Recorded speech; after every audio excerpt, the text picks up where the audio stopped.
हमारे प्रतिनिधिमंडल ज्ञापन दे रहे हैं। हमारे कर्मचारी सभी सत्य हैं और सत्यता की मिसाल हमें कायम करके रखनी है। जो हमारा अनुशासन है वो अनुशासन में बना रहना चाहिए, यही हमारी पहचान है। हमारे सारे साथी शांति के साथ माननीय एडीएम साहब को अपना ज्ञापन दे रहे हैं, इसलिए आपसे करबद्ध निवेदन है कि आप शांति बनाए रखेंगे और यही हमारी पहचान है। हमारा संघर्ष शांतिपूर्ण होता है, जिसकी मिसाल आज आप सभी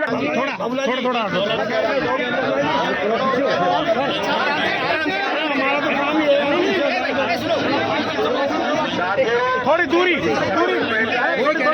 हमारे बीच में माफिया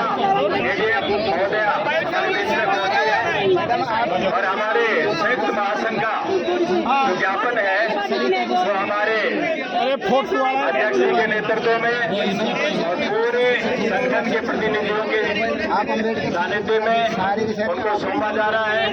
ये सभी माननीय मैडम थोड़ा सा स्वागत अभिनंदन ज्ञापन देते हुए जोरदार तालियां। कर्मचारी एकता जिंदाबाद, कर्मचारी एकता जिंदाबाद, कर्मचारी एकता जिंदाबाद, कर्मचारी महासंघ जिंदाबाद जिंदाबाद जिंदाबाद। रैली है वो प्रांतीय आह्वान पे प्रत्येक जिला स्तर पे हेडक्वार्टर पे आयोजित की गई है, जिसमें राजस्थान सरकार के समस्त कर्मचारी संगठन जो हमारे यहाँ लगभग 36 घटक दल है इस संगठन के साथ, उन सब ने मिल करके और मूल जो हमारा मुद्दा था ओल्ड पेंशन स्कीम को बहाल किया जाए और भी 2-4 मुद्दे थे जिसमें हमारे जो संविदा कर्मी हैं उनको नियमित किया जाए, नियमित भर्ती की जाए, सार्वजनिक शिक्षा और जो सार्वजनिक उपक्रम के जितने भी कार्य क्षेत्र हैं उनको निजीकरण की जो तैयारियां राजस्थान सरकार की चल रही है उसके विरोध में हमने आज जिला कलेक्टर को ज्ञापन दिया है। आज चीफ सेक्रेटरी के नाम हमने ज्ञापन दिया है। और धन्यवाद। कर्मचारी उससे संतुष्ट नहीं है तो उसका कारण क्या है? कर्मचारी इसलिए संतुष्ट नहीं है, अब जो भी कर्मचारी आज की तारीख में लग रहा है वो इतनी ज़्यादा मेहनत करके, इतने प्रतियोगिता का जो युग है, बहुत मेहनत करके कई परीक्षाएं पास करने के उपरांत ये लगता है और इतनी मेहनत अगर उस कर्मचारी को प्राइवेट सेक्टर में की जाए तो हमें जो तनख्वाह मिलती है, जो पेंशन तनख्वाह मिलती है, उससे कई गुना हम ज़्यादा कमा सकते हैं, क्योंकि हमारी योग्यता के हिसाब से यहाँ इतना पैसा नहीं मिलता है। जब हम सिर्फ इसलिए राज्य सरकार की नौकरी चाहते हैं या केंद्र की चाहते हैं कि हमारा बुढ़ापा सुदृढ़ हो, हमारा जीवन एक सुखी हो, बिना रिस्क के हो। और जब हमें बुढ़ापे में ही पेंशन नहीं मिलेगी तो हमारे बुढ़ापे में हम कहाँ कमाने जाएंगे? 60 साल के बाद में एक व्यक्ति कितनी मेहनत कर सकता है और उसको कौन रखेगा? वो किसी योग्य ही नहीं रहता, वो तो रिजेक्ट हो जाता है। जब गवर्नमेंट उसको रिजेक्ट कर देती है तो प्राइवेट सेक्टर का वाला क्यों लेगा? तो इसलिए ये हमारे बुढ़ापे का एक जो सहारा है वो सरकार ने छीन लिया, इसी वजह से हम बिल्कुल असंतुष्ट हैं। सर आज ये जो कई हजारों सैकड़ों एम्प्लॉइज़ की जो ये रैली निकली है, इसमें कौन कौन से विभाग के कर्मचारी और अधिकारी मुख्यतः? इसमें शिक्षा विभाग हमारा पूरा तरह शामिल है। शिक्षा विभाग के जितने भी हमारे संगठन हैं, जैसे अम्बेडकर संघ है, प्राथमिक माध्यमिक है, राजस्थान शिक्षक संघ की महत्वपूर्ण भूमिका रही है, साथ ही पटवार संघ है, हमारा कानून गो संघ है, और शिक्षा नर्सेज यूनियन का बढ़ इसमें जो हिस्सा है वो आया है। रेसला जो हमारा गेस्टेड ऑफिसर्स एजुकेशन के जो हैं उनका जो संगठन है, उसके अभी हमारे अध्यक्ष जी भी अभी नेतृत्व कर रहे थे, डॉक्टर सुमेर जी कालस है, और आपसे ग्राम सेवक हैं, आपका जो टेक्नीशियन है, इसमें शिक्षा विभाग में विद्युत विभाग है, सारे के सारे कर्मचारी करीब सर नीमका थाना जिला परिक्षेत्र से ही है या बाहर के भी एम्प्लॉइज हैं? नहीं सर, इसमें नीमका थाना जिले परिक्षेत्र का ही है पूरा का पूरा, बाहर का कोई एम्प्लॉय नहीं। वो अपने जहाँ भी उपस्थापित है उन लोगों ने अपने जिले में ज्ञापन दिया है। सर आप अध्यक्ष भी हैं, तो आप सरकार को क्या कहना चाहेंगे सभी एम्प्लॉइज की तरफ से? मैं सरकार को यही कहना चाहूँगा कि इस समय कर्मचारियों में, एम्प्लॉयज़ में बहुत बड़ा आक्रोश है इस ओपीएस को लेकर के, और निश्चित रूप से केंद्र सरकार से बात करके जो हमारा लगभग 48 करोड़ रुपए जो है, 48,000 करोड़ रुपए जो हमारा केंद्र में जमा है वो हमें वापस दिया जाए और हमारी पुरानी पेंशन जो बहाल की जाए, ये हम सरकार से कहना चाहेंगे। अन्यथा की स्थिति में इसमें कोई डाउट नहीं है, पीछे का आप इतिहास उठा करके देख लीजिए कि जब जब कर्मचारी बोला है, राज सिंहासन डोला है, गहलोत सरकार को भी इसमें चमत्कार दिखाया था, फिर है जो वसुंधरा जी के साथ भी हो, आने वाली सरकारों के साथ भी होगा। जो कर्मचारी का हित करेगी निश्चित रूप से वो राज नहीं कर सकती। ये डेमोक्रेसी है, इसमें कर्मचारी का वोट भी उतना ही महत्व रखता है जो कि एक बहुत बड़े राष्ट्रपति का रखता है या बहुत बड़े नेता का रखता है। राज्य सरकार ये कैसे भूल जाती हैं कर्मचारी अकेला है। कर्मचारी समाज से जुड़ा हुआ है और एक पढ़ा लिखा वर्ग है, वो समाज में बहुत ही ज्ञान और चेतना की बातें करता है, तो समाज उसके साथ में है। तो निश्चित रूप से सरकार को इस चीज़ को समझना चाहिए, सबक लेना चाहिए। तानाशाही के हिसाब से तो मैं समझता हूँ सरकार को इसका बहुत बड़ा खामियाजा भुगतना पड़ेगा। जब कर्मचारी रोड पे आ जाएगा, हड़ताल करेगा, तो क्या करेगी गवर्नमेंट को? देना चाहिए मेरे हिसाब से। सर, मैं राजनीति का एक सवाल करना चाहूँगा आपसे कि विधानसभा चुनाव भी अभी रिसेंटली हुए हैं राजस्थान में और लोकसभा चुनाव भी केंद्र में अभी हुए हैं, तो अभी अगले चुनाव तो 2029 तक है। तो क्या आपको लगता है कि केंद्र सरकार और राज्य सरकार 4 साल तक आपकी कोई आवाज़ सुन पाएगी? सर 29 को मानते हैं आप? अभी नज़दीकी पंचायत के चुनाव होने हैं, अगले वर्ष 2005 में होने हैं। साथ ही उपचुनाव की अधिसूचना अगले महीने में जारी होने वाली है। तो कर्मचारी तो उसमें भी दिखाएगा। पिछली विधानसभा का चुनाव का इतिहास उठा करके देख लीजिए, जहाँ जहाँ कर्मचारी के वोट थे उन्होंने सत्ता के खिलाफ मतदान किया है, खुले में किया है। कुल मिला के आप ये कहना चाहते हैं कि अगर कर्मचारियों के साथ में किसी भी तरह की इस तरह की बर्बरता करने की कोशिश की गई तो वो सत्ता पलटने का भी मादा रखते हैं?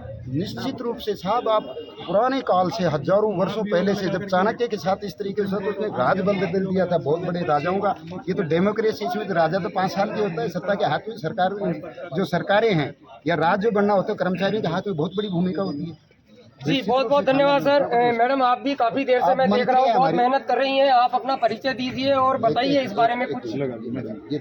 मैं सर अखिल राजस्थान राज्य संयुक्त कर्मचारी महासंघ की मंत्री पद पे हूँ और कर्मचारियों की जो मांगे हैं वो बिना हमारे बोले तो सरकार तक नहीं पहुँचेगी। इसलिए आज हमने पूरे भारत और राज्य स्तर पे ये कदम उठाया है। इसमें हमारी 11 सूत्री जो मांगे हैं, जिनमें सबसे अहम मांग है हमारी OPS, जिसे किसी प्रकार की छेड़छाड़ नहीं की जाए, ये हमारी मुख्य मांग है और ये हम राज्य सरकार तक पहुंचा के रहेंगे। धन्यवाद जी, धन्यवाद।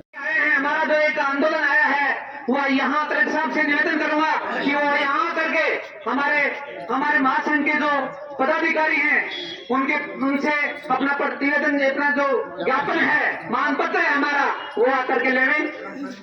और हम निवेदन कर रहे हैं, हमारे सारे जो कर्मचारी साथी बड़े अनुशासित सिपाही हैं और अनुशासन में लेकर के आज ये जो ज्ञापन और रैली का आयोजन किया गया है, तो मैं सोचता हूँ कि आप हमारी भावनाओं की कदर करते हुए हमारे पास पहुंचेंगे। श्रीमान कलेक्टर साहब, जिंदाबाद जिंदाबाद। जब जुल्म करेगा सत्ता के गलियारों से, जब जुल्म करेगा सत्ता के गलियारों से, चप्पा चप्पा खून फटेगा इंकलाब के नारों से, चप्पा खून फटेगा इंकलाब के नारों से। बोल मजूरिया हल्ला बोल, हल्ला बोल, हल्ला बोल, बोल मजूरिया हल्ला बोल, हल्ला बोल, हल्ला बोल, बोल मजूरिया हल्ला बोल, हल्ला बोल, हल्ला बोल। लोकतंत्र में तानाशाही नहीं चलेगी, नहीं चलेगी। लोकतंत्र में हिटलरशाही नहीं चलेगी, नहीं चलेगी। लोकतंत्र में हिटलरशाही नहीं चलेगी, नहीं चलेगी। जो हिटलर की जांच चलेगा वो कुत्ते की मौत मरेगा, जो हिटलर की जांच चलेगा वो कुत्ते की मौत मरेगा। कर्मचारी एकता जिंदाबाद, जिंदाबाद, जिंदाबाद। कर्मचारी एकता जिंदाबाद, जिंदाबाद। महिला कर्मचारी है वो आगे आ जाए। हाँ, महिला कर्मचारी आगे आ जाए।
कर्मचारी एकता जिंदाबाद जिंदाबाद जिंदाबाद सारी पेंशन जिंदाबाद जिंदाबाद जिंदाबाद सारी पेंशन जिंदाबाद जिंदाबाद जिंदाबाद एनपीएस मुर्दाबाद मुर्दाबाद मुर्दाबाद एनपीएस मुर्दाबाद मुर्दाबाद मुर्दाबाद एनपीएस मुर्दाबाद मुर्दाबाद मुर्दाबाद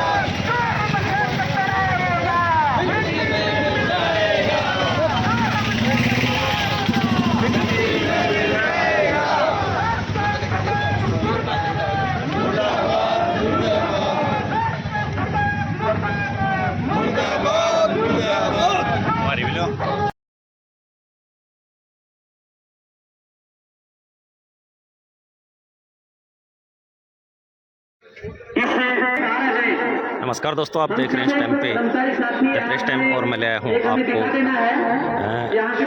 कार्यालय मुख्य ब्लॉक शिक्षा अधिकारी, जो आप देख सकते हैं ओपीएस जिंदाबाद यूपीएस मुर्दाबाद, क्योंकि आज सरकार के खिलाफ काफ़ी जो एक यहाँ पे